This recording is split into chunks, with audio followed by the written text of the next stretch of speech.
नमस्कार, मैं हूं जूही वर्मा और आप देख रहे हैं newslive.mp.com। चुनाव आयोग ने जब से घोषणा की है कि 27 नवंबर के पहले मध्य प्रदेश की 27 सीटों पर उपचुनाव हो जाएंगे, यानी बिहार के विधानसभा चुनावों के साथ, तब से बीजेपी बहुत तेजी से एक्शन मोड में आ गई है। वैसे तो बीजेपी के तमाम बड़े नेता पहले से ही सक्रिय थे। शिवराज सिंह चौहान, नरेंद्र सिंह तोमर, नए बीजेपी के नेता ज्योतिरादित्य सिंधिया, प्रभात झा, इन सबको तो झोंक ही रखा था बीजेपी ने चुनाव के कामकाज में। लेकिन अब बारी उन नेताओं की है, उन जमीनी नेताओं की है, जिनकी मदद के बिना इस सरकार में बने रहना बहुत मुश्किल है। कांग्रेस बहुत तेजी से एक्शन मोड में आई है, बहुत अलग अलग तरीके से बीजेपी का घेराव कर रही है। और बीजेपी के लिए ये तरीका कांग्रेस का बिल्कुल नया है, क्योंकि कुछ समय तक पहले ऐसा लग रहा था कि कांग्रेस बिल्कुल शांत पड़ी है, बिल्कुल कुछ कोशिश नहीं कर रही जीत के लिए। कांग्रेस के सामने तमाम मुश्किलें हैं कि वो प्रत्याशी कैसे चुनेगी, वो ग्वालियर चंबल में उसकी कोई पैठ नहीं है तो वो वहां पर चुनाव प्रचार कैसे करेगी। यानी कांग्रेस की जीत और कांग्रेस की एक्टिवनेस लगातार जीरो ही नजर आ रही थी। पर अचानक कांग्रेस ने मोड चेंज किया है। कछुआ चाल चलते चलते अब कांग्रेस बीजेपी के खरगोश से वाकई बहुत आगे निकल चुकी है।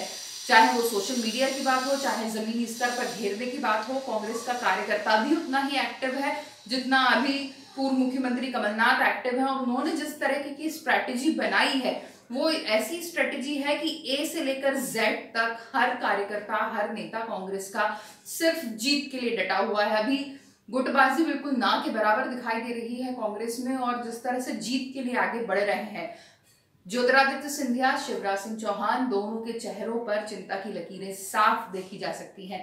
12 सितंबर को कमलनाथ ग्वालियर जाने ही वाले हैं, मेगा शो करने वाले हैं सिंधिया के गढ़ में, जिसको लेकर पहले से ही टेंशन है।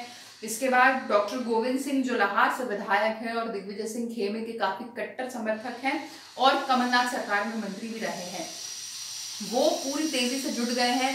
वो चंबल यात्रा पर निकल चुके हैं। पूरी चंबल के किनारे उनके होर्डिंग पोस्टर से सजे हुए, यानी एक तरीके से ग्वालियर चंबल में बहुत पुख्ता माहौल बन रहा है कांग्रेस के प्रति। तो जिसको देखते हुए बीजेपी में अब इतना डर है कि खुद मुख्यमंत्री शिवराज सिंह चौहान के ये बोल है कि अगर सत्ता में रहना है तो फिर सबको मिलकर मेहनत करनी पड़ेगी। खुद सीएम शिवराज सिंह चौहान ने यहाँ तक कहा है कि सरकार आपको सिर्फ लेटर हेड छपवाने के लिए नहीं मिली है, आपको अगर इस पावर में रहना है, इस सत्ता का सुख भोगना है और किसी न किसी लाभ के पद पर या कुछ और सत्ता का सुख भोगना है, तो सबको मिलजुल कर मेहनत करनी होगी और 27 की 27 सीटें बीजेपी को अपने खाते में डालनी होगी। इसको लेकर विधायकों की, मंत्रियों की और तमाम बड़े नेताओं की मीटिंग बीजेपी कार्यालय में जारी है। मैराथन बैठकों का दौर अब चलता रहेगा, क्योंकि बीजेपी के लिए सबसे बड़ी चुनौती ये है कि उन्हें असंतुष्ट मंत्रियों से, असंतुष्ट नेताओं से लेकर,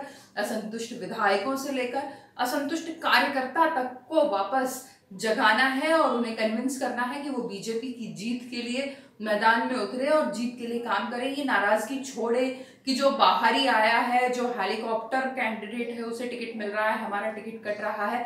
अगर इस तरह की नाराजगी जारी रही तो बहुत संभव है कि बीजेपी जीत से दूर होती जाए। और ये सिर्फ कांग्रेस के लिए नहीं, बीजेपी के लिए भी बहुत जरूरी है कि वो ज्यादा से ज्यादा सीटें जीते, ताकि आने वाले टाइम में उनकी सरकार को कोई खतरा ना हो।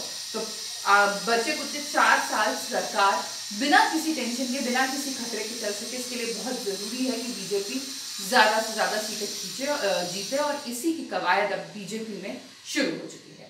नमस्कार।